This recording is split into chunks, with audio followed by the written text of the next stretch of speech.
esteja convosco. Proclamação do Evangelho de Jesus Cristo, segundo Lucas.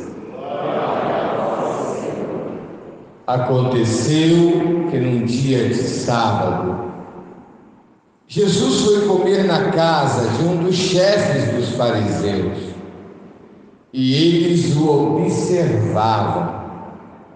Jesus notou como os convidados escolhiam os primeiros lugares. Então contou-lhes uma parábola. Quando tu fores convidado para uma festa de casamento, não ocupes o primeiro lugar. Pode ser que tenha sido convidado alguém mais importante do que tu. E o dono da casa que convidou os dois venha te dizer: dá o lugar a ele. Então tu ficarás envergonhado e irás ocupar o último lugar. Mas quando tu fores convidado, vais sentar-te no último lugar. Assim, quando chegar quem te convidou, te dirá: amigo, vem mais para cima. Isso vai ser uma honra para ti, diante de todos os convidados. Porque quem se eleva será humilhado, e quem se humilha será elevado. E disse também a quem o tinha convidado: quando tu deres um almoço ou um jantar, não convides teus amigos, nem teus irmãos, nem teus parentes, nem teus vizinhos ricos, pois estes poderiam também convidar-te, e isto já seria a tua recompensa. Pelo contrário, quando deres uma festa, convida os pobres, os aleijados, os coxos, os cegos. Então tu serás feliz, porque eles não te podem retribuir. Tu receberás a recompensa na ressurreição dos justos. Palavra da salvação.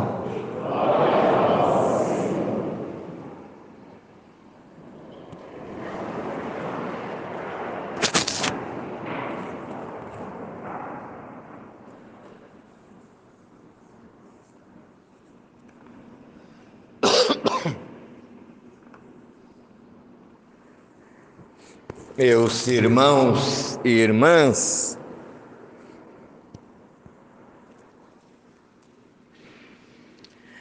nós temos na primeira leitura, geralmente do Antigo Testamento, um trecho do livro do Eclesiástico, que o livro do Eclesiástico, como Sabedoria, Provérbios, são livros sapienciais, ou seja, que querem incutir em nós a sabedoria da vida. A palavra de Deus diz: é feliz aquele que encontra um sábio. A palavra de Deus recomenda pedir a sabedoria, como a carta de Tiago. Como necessitamos de sabedoria? A sabedoria vem aliada à prudência. Ela evita tantos percalços. Saber se conduzir. E nesse trecho do livro do Eclesiástico, capítulo 3, recomenda duas virtudes: Filho, realiza teus trabalhos com mansidão. Nem sempre é fácil, né? A mansidão.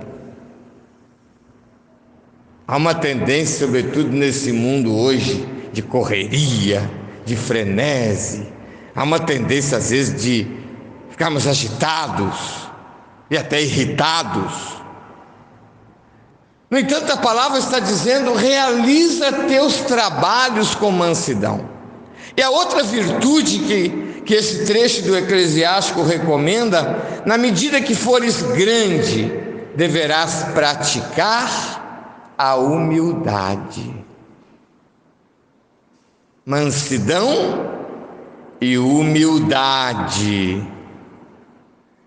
Nos faz lembrar aquilo que disse nosso Senhor: se vocês estão atribulados, vinde a mim, eu sou manso e humilde de coração. E temos aquela jaculatória bastante rezada pelo apostolado da oração, mas em geral, Jesus manso e humilde de coração,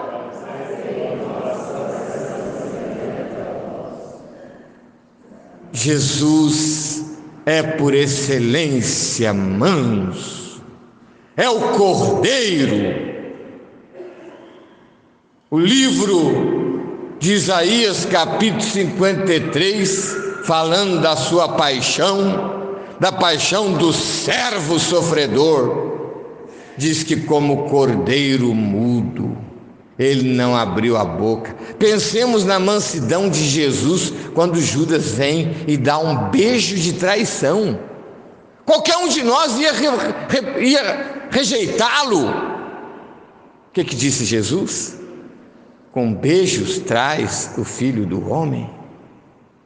Ou aquela passagem que o soldado diante do sumo sacerdote lhe dá um soco, e ele diz com mansidão: se fiz mal, diga no quê? Se não fiz mal, por que me bates? Ele quer libertar aquele soldado da sua injustiça, e o faz com mansidão.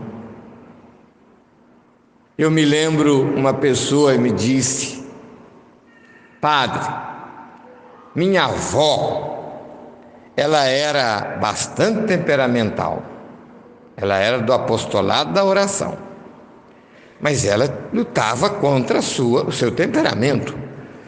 Você é temperamental, você tem que lutar mais do que os outros, porque já é uma tendência. Era o caso dessa senhora. E aí ele disse assim, muitas vezes ela lavando roupa, eu escutava ela rezar: Jesus manso e humilde de coração, fazei o nosso coração semelhante ao vosso. Se conhecendo, ela lançava a mão dessa jaculatória, dessa súplica, pedindo a mansidão e a humildade de Jesus. São João Crisóstomo diz que uma pessoa que não ora diante das suas fraquezas, ela é como um oficial em batalha, que começa a perder a batalha e não pede reforço para o seu superior. Quanta mudança podia haver diante das nossas fragilidades de caráter, se buscássemos mais a peito, rezarmos por aquelas fraquezas. Então, o exemplo dessa senhora que esse neto me contou. Pedir também a humildade. Pedir também a humildade.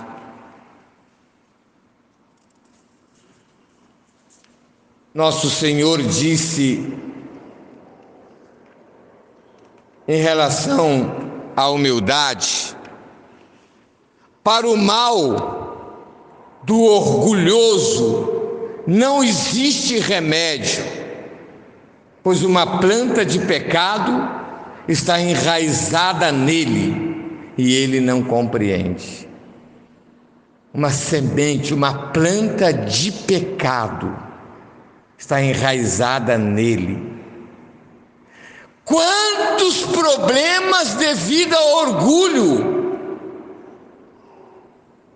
Não estou falando de problemas de uma dificuldade relacional, problemas terríveis, brigas e mortes, guerras.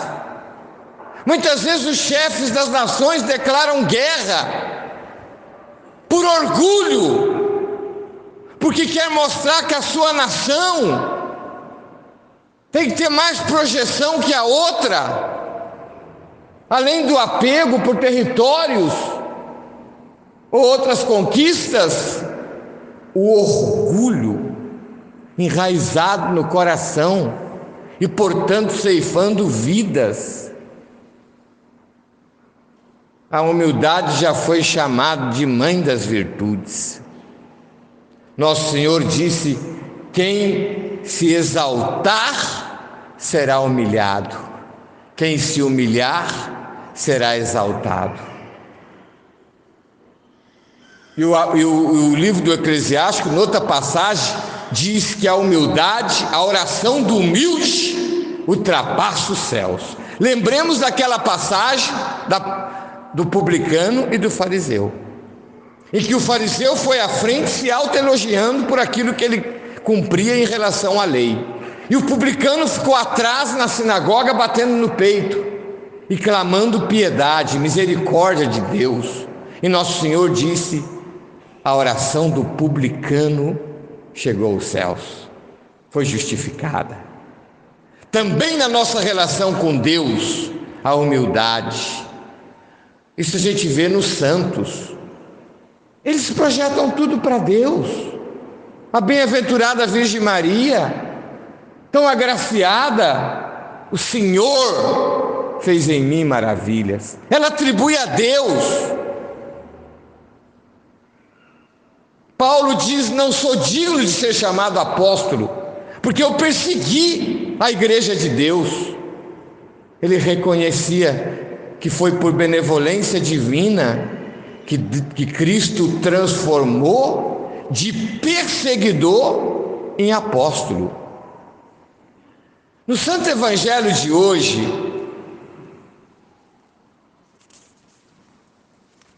Jesus é convidado para cear, para jantar, na casa de um fariseu, de um dos chefes dos fariseus. E o texto diz que eles o observavam. Vamos ver como esse rabino se procede. Esse rabino da Galileia.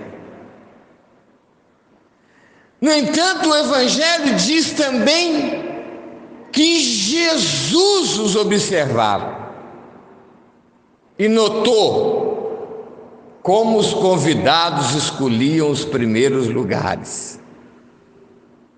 Ou seja, de certa forma, a busca de projeção está enraizada no coração humano. Enraizada no coração humano. O que as pessoas fazem para se projetar, para ter fama. Aquele filme Beleza Americana mostra um pouco assim o vazio das famílias classe média norte-americanas.